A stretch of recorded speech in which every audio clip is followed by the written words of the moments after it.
que eu acho que existe um trânsito entre a vida, que é eu respirando a cada momento, dando um passo depois do outro, né? Estou aqui agora, tá frio, não tá frio. É que esse momento mesmo, né? Que é só agora, né? Eu posso voltar a sentar nessa cadeira, já será outro, né? Mas a palavra ela já dá um nível de abstração maior, né? Ela lida com uma realidade que dura mais do que este momento aqui. E essas palavras, elas vão carregando assim verdades, valores, intenções, memórias longas, de longa duração, conceitos, ideações, parará. Não é isso? Então, quando penso em ativo, eu fico pensando também que a vida espiritual ativa assim. Como que eu faço um trânsito entre o que eu estou vivendo e que é único, não se repete, como eu falei, né? Mesmo que eu sentar aqui nessa cadeira semana que vem para a gente gravar de novo, não vai ser a mesma coisa, né?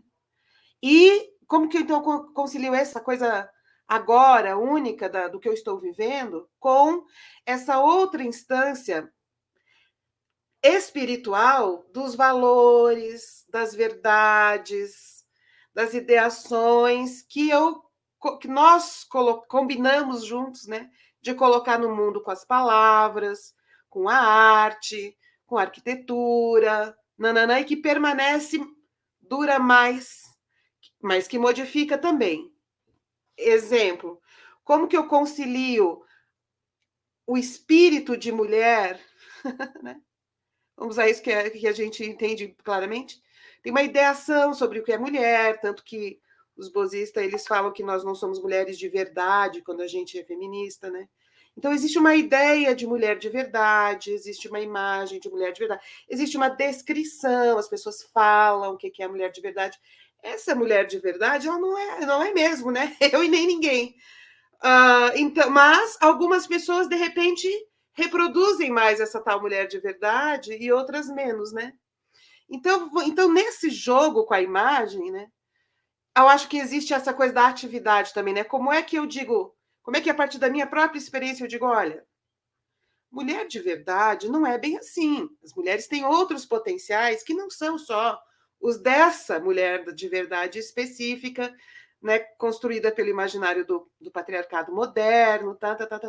Então, quando eu começo a fazer esta conversa, né, quando eu começo a pôr essas palavras e a questionar aquele movimento dessa imagem da mulher de verdade, e a fazer esse jogo entre o agora e o que permanece mais, eu acho que eu estou fazendo uma vida espiritual ativa, porque eu estou mexendo com o espírito e a minha vida. Então, esse jogo, eu acho que tem a ver com essa atividade da vida espiritual.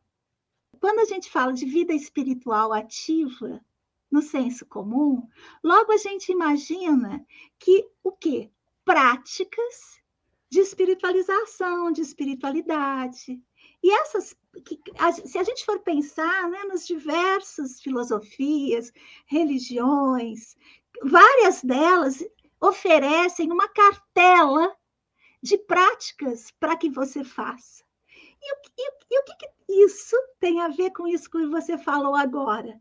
Porque quando eu faço esse exercício de pensar, como você trouxe, nessa mulher que é uma ideia, e na mulher que sou, esse exercício, na linha onde eu trabalho, né, que é a filosofia, a antroposofia da imanência, que tem a ver com as filosofias da imanência, o que eu trago aí? Eu trago a noção de cuidado. Então, a noção de cuidado, se você for olhar para as vidas espirituais ativas, são os cuidados de si. Eu fui criada, por exemplo, terceira geração, tanto do lado do pai quanto do lado da mãe, do espiritismo. A gente tinha uma coisa no espiritismo que me atraía demais, que era a tal da reforma íntima. Porque você podia ser uma espírita, como é o nome que se dá a quem pratica essa série de pensamentos, você podia ser uma espírita, digamos, dogmática. Você sabia todas as palestras do Kardec, você sabia textos psicografados, mas a sua reforma íntima estava desse tamanho, né? Ou seja, você continuava fofocando, você continuava fazendo coisas que não condizem, digamos, com aquela ascese. Vou introduzir esse conceito aí que tem a ver com a questão do cuidado e da vida espiritual ativa. Então, as religiões, filosofias, oferecem essa cartela de ascese, de ascese que é para o cuidado de si.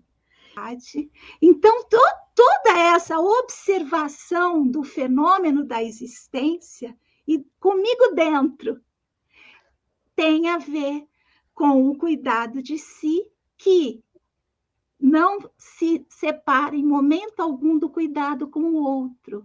E tudo isso é objeto de uma vida espiritual ativa. A gente pode olhar qualquer filosofia, qualquer religião, que vai ter uma série de práticas. Algumas práticas são bastante fortes, né? Marcadas por um dever ser. Outras são recomendações, como esse é o caso que eu citei do Espiritismo. Olha, você está sabendo muito bem dessa palestra, mas e a reforma íntima? É que tem uma outra coisa também que eu acho que faz parte da vida espiritual, que é o que é pensado em mim. Porque a gente reproduz, né? Tem ideias prontas, as que habitam esse mundo do espírito, né? Que vêm e que se reproduzem através da gente. E existe um trabalho íntimo, vamos dizer assim, em que eu devo conversar com isso, né? E dizer assim, mas será que é isso mesmo? Será que essa voz que fala em mim, será que esse texto que me possuiu, né, está certo? Está fazendo um juízo correto sobre as coisas?